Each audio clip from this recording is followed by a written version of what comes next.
Fala, galerinha do xadrez, tudo beleza? Olha, pessoal, estamos aqui na última rodada, na 21ª rodada aqui do match do século, entre Robert James Fischer, o americano Bob Fischer, contra o então campeão mundial Boris Spassky, da União Soviética. Aqui a pontuação já está muito grande, já está 11,5 a 8,5 aqui para o Bob Fischer. Ao final, depois da última vitória do Bob Fischer na 13ª rodada, todas as partidas até então, até a 21ª rodada, terminaram num empate. E aí o Bob Fischer está cada vez mais próximo aí de passar dos 12 pontos. Se ele continuar empatando, ele carrega esse match para uma vitória. Aí ele se torna campeão mundial, né? Ou se ele vencer essa partida, ele já se torna o campeão mundial imediatamente com 12,5 pontos. Então vamos lá, momento importante aqui do match. Vamos dar uma olhada nessa partida. O Boris Spassky aqui está de brancas, ele abre com E4, peão do rei. Temos C5 aqui, a defesa siciliana pelo Bob Fischer. Cavalo em F3, E6, a variante francesa aí da defesa siciliana. D4, C toma D4, cavalo toma D4 e aqui A6. Com ideia parecida da Najdorf, né? Segurar aqui a casa de B5, preparar um possível avanço de peão na ala da dama. A partida segue com cavalo C3, cavalo C6, bispo em E3, cavalo aqui em F6, bispo D3 desenvolvendo, e aqui o Bob Fischer vai para essa ideia com D5, tentando romper aí no centro. E toma em D5, E toma em D5, roque. E agora o Bob Fischer precisa desenvolver aqui o bispo de casas escuras para poder dar roque também. Bispo D6, e depois de cavalo toma aqui em C6, B toma em C6 e bispo D4. Finalmente, o Bob Fischer consegue dar roque aí na hora H, né? Porque agora com essa coluna aberta aqui, as coisas começam a ficar mais complicadas. Então, roque aqui pelo Bob Fischer.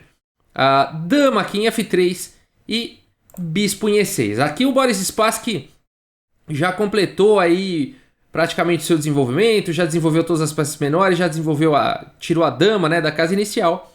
E o Bob Fischer também conseguiu desenvolver suas peças menores. Aí falta desenvolver a dama e posicionar as torres, né? Existe uma coluna semi-aberta interessante aqui, que é a coluna B. Esses peões centrais aqui estão muito bem defendidos. Então, mas até aqui, uma posição bastante equilibrada.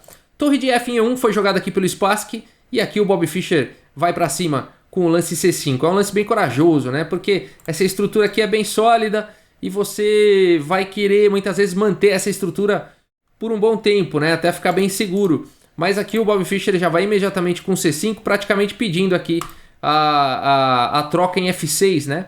E é isso que exatamente o que acontece, tá? Por quê? Forçando, né? Porque se ele recuar aqui com o bispo, enfim, aqui vários lances são bons, tá? Se você enxergou D4 aqui dando um duplo é muito bom, mas melhor ainda seria o lance aqui, bispo G4, tá? E a dama não teria para onde ir. Olha que legal, né? Então, uma posição bastante interessante aqui. C5 jogado pelo Bob Fischer. Ele vê umas particularidades nas posições assim que só ele, né? Incrível. C5 foi jogado e agora então praticamente forçou aqui o Spassky a capturar em F6. Bispo toma em F6, dama toma em F6 e aí dama toma em F6, G toma em F6. O que aconteceu? O Boris Spassky abdicou aí, teve que abdicar do par de bispos. O Bob Fischer tem o par de bispos, só que o Spassky conseguiu dar uma detonadinha aí na estrutura de peões do Bob Fischer, tá bom? E vamos ver como continua. Torre de A em D1, desenvolvendo então a última peça que estava aí na sua casa inicial. Torre de F em D8, bispo E2, abrindo aqui um ataque sobre o peão de D5. No entanto, ele está defendido aqui pelo bispo de E6 e indiretamente defendido pela torre, porque a qualquer momento tem bispo toma em H2 com cheque, né, se for o caso. Então aqui o Bob Fischer continua com torre de A em B8, colocando a torre na coluna semi-aberta, ameaçando o peão. E depois de B3, o Bob Fischer vai para esse lance C4, que é um lance muito forte aí da posição realmente. Deixando aqui esse peão, aqui o Boris Spassky ele vai para essa ideia, tomando então, ele vai entregar aqui, vamos ver, aí eu vou mostrar para você, a gente faz a contabilidade daqui a pouco. O Spassky joga aqui cavalo em D5, bispo toma D5, torre toma em D5, e agora o Bob Fischer tem esse descoberto aqui capturando a torre, né? Bispo toma aqui em H2 com cheque, rei toma em H2, torre toma em H2, torre toma em D5 e agora caindo aqui em C4. Bispo toma C4. Então no final, ó, era isso que eu queria mostrar para vocês, fazer essa contabilidade aí. O Bob Fischer ficou com uma torre por um bispo e um peão, tá? Então aí as brancas têm só que, né, o peão aqui do Bob Fischer é dobrado e aqui é uma maioria de 3 contra 1. Então é uma posição bem equilibrada, bem difícil, tá? De ser jogada, não tem vantagem aí para nenhum dos lados e uma posição difícil de ser jogada. Vamos ver como é que ela continua aqui. Torre D2, o Bob Fischer atacando aqui os peões da torre na 7ª horizontal, portanto. E agora está caindo aqui em A6, bispo toma em A6. Agora 3 peões, né, são muito perigosos, então não dá para você perder um tempo capturando em F2, tem que capturar em C2 mesmo. Torre toma em C2, torre E2 propondo aí a troca de torres. E depois de torre toma em E2, bispo toma em E2, torre D8, ameaçando entrar aqui na 7ª, atacando todo mundo. A4 foi jogado e agora torre D2, atacando aí o bispo e fazendo um raio-x em F2. Bispo C4, e aqui, enfim, muita gente jogaria o lance torre toma em F2, e não tem nada de errado com esse lance, inclusive, né? Você poderia jogar torre toma em F2, mas aqui provavelmente o Bob Fischer não quis dar a oportunidade do Boris Spassky avançar com o peão na coluna A, tá? Ele ficou realmente com muito receio disso acontecer, né? Então torre toma aqui em F2 e aí já começar a avançar com A5 e tudo mais, pode ser um problema, tá? As pretas ainda ficariam com a vantagem, né? A torre aí, mas realmente o Bob Fischer não quis dar nenhuma chance de contra-jogo e aqui ele joga com torre em A2, então segurando o avanço do peão. Interessante a escolha do Bob Fischer, né? A partida segue com rei G3, rei F8. Isso mostra que o Bob Fischer não tem pressa, né? Ele tá jogando aí a longo prazo. Rei F3, rei E7, G4, F5. E aqui, entregando esse peão, G também F5, com ideia de criar um peão passado agora aqui na coluna H. Legal, né? Ele se livrou dos peões dobrados e quem ganhou agora peões dobrados foram o Spassky. E ele ganhou o peão passado. Então ele trocou um peão dobrado por um peão passado. Legal, né? F6 foi jogado, colocando o peão em casa escura, liberando o rei. E depois de bispo G8, atacando o peão, H6, sem pressa, né? Sem pressa de jogar um H5. Aqui tá numa casa escura, tá blindadinho. E vamos ver como continua. Rei G3, rei D6, rei F3, torre aqui em A1, rei G2, rei E5, melhorando aí a posição do rei, atacando o peão de F5. Bispo defende em E6, rei F4, ganhando espaço. Bispo D7, torre B1, começando a sobrecarregar aqui os peões do Spassky. Bispo E6 tentando segurar tudo. Torre B2, esse peão agora está preso, está cravado. Bispo C4, a torre aqui em A2, mais uma vez segurando aqui o avanço do peão. E depois de bispo E6, H5. Agora sim, dá para subir aqui com H5, H4. E depois de bispo D7, o Boris Spassky abandonou aí a partida, gente.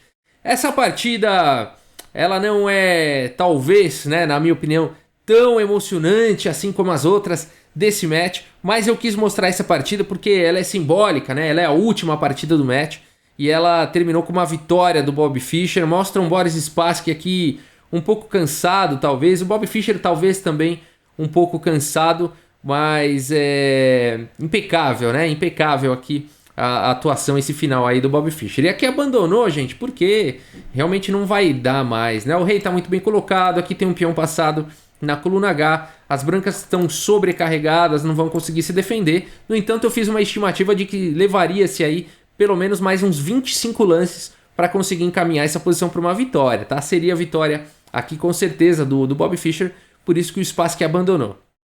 Para quem quiser, eu fiz um exemplo aqui rapidinho, ó, torre B2, ó, bispo E6, rei G4, e eu já vou falar daqui a pouco o que aconteceu aí. O Bob Fischer se tornou campeão do mundo e eu vou contar para vocês um pouco sobre isso.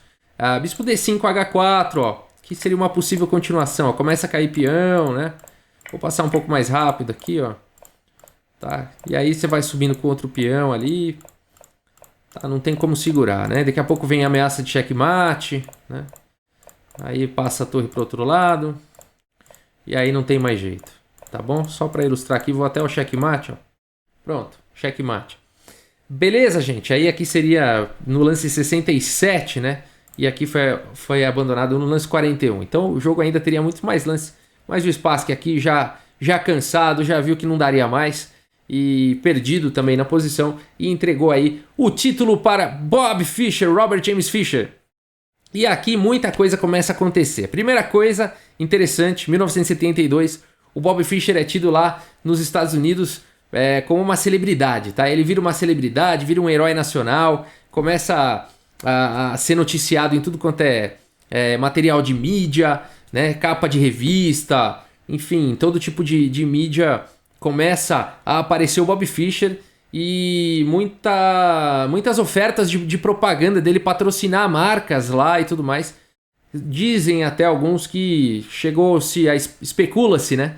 Que foi oferecido para ele 2 milhões de dólares em contratos de patrocínios e tudo mais, e ele recusou todos.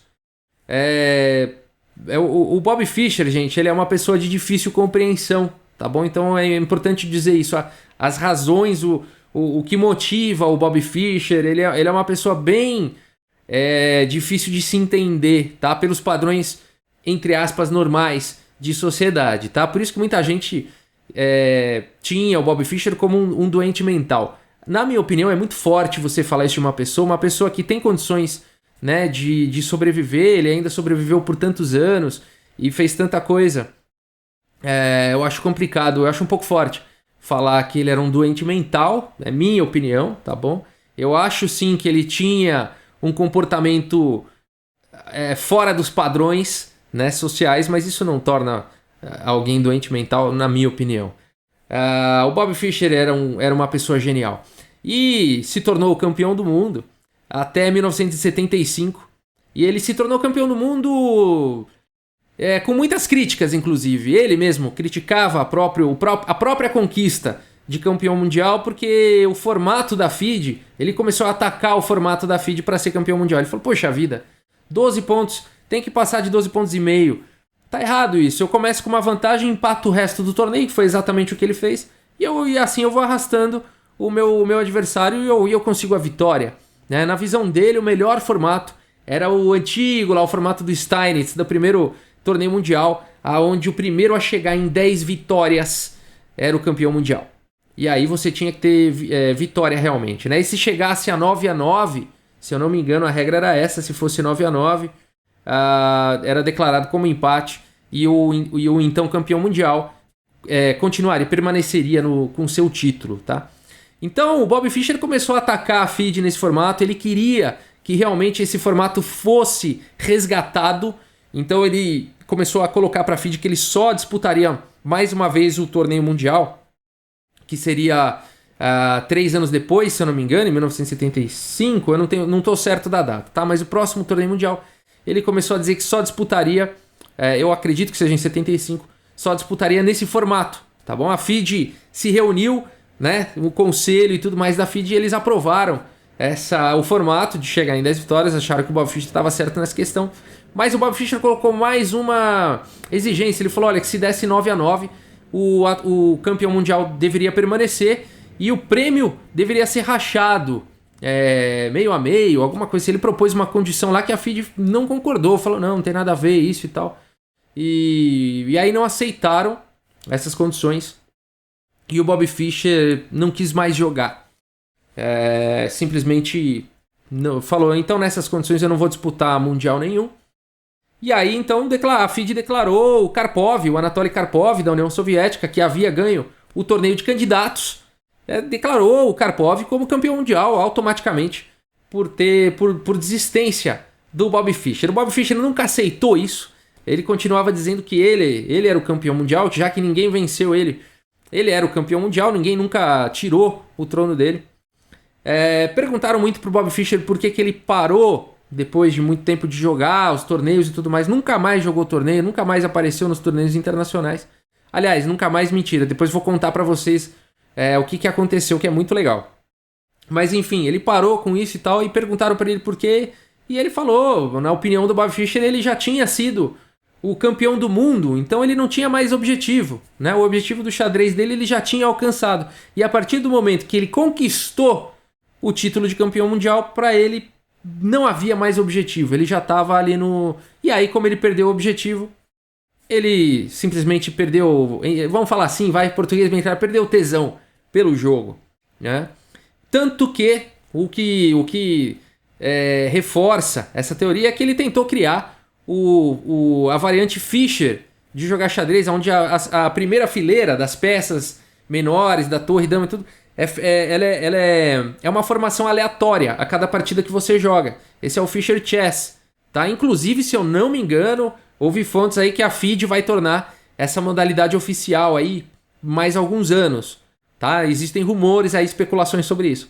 Mas o Fischer defendia esse tipo de xadrez e tudo mais. Então eu acho que realmente, na minha opinião, realmente o Fischer ali ele foi meio que perdendo o tesão da coisa, né? Ele já tinha atingido tudo e tal. E aí entra a politicagem, né? Entra muita coisa em cima e tal. O Kasparov, claro, o Kasparov, o político e gênio, o Garry Kasparov, atual político da Rússia, nas palavras dele, o Bobby Fischer não quis jogar porque ele sabia que ia perder do Karpov. É claro que ele tem que puxar a sardinha, né, pro seu compatriota, o Anatoly Karpov, e que, diga-se de passagem, um gênio, né? A gente gostaria muito de ver realmente esse match Bobby Fischer e Karpov, mas não aconteceu. É dramático realmente.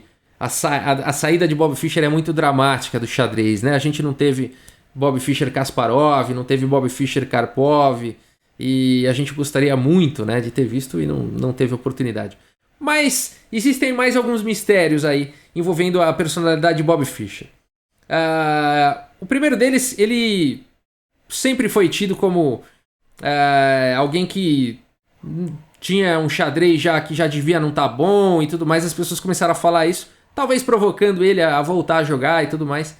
E ele aceitou em 1992, né, 20 anos depois aqui do match, jogar um rematch contra o Boris Spassky, tá bom? Aí já no formato de 10 vitórias, nesse formato que o Fischer tanto defendia. Não foi um rematch oficial, mas eles jogaram, realmente foi noticiado. Não, quando eu digo que não foi oficial, não foi pela FIDE, né? Não estava valendo o título mundial, mas para ele valeu, tá? E ele venceu por 10-5, se eu não me engano, além dos empates, claro. Por 10-5 venceu do Boris Spassky, se eu não me engano foi essa a pontuação. Ou seja, 20 anos depois, sem estar jogando os torneios, né? É realmente genial. E se vocês quiserem, no futuro eu posso abrir uma playlist do rematch Bobby Fischer, Boris Spassky, 1992. Né? Incrível, né? Incrível ter acontecido isso.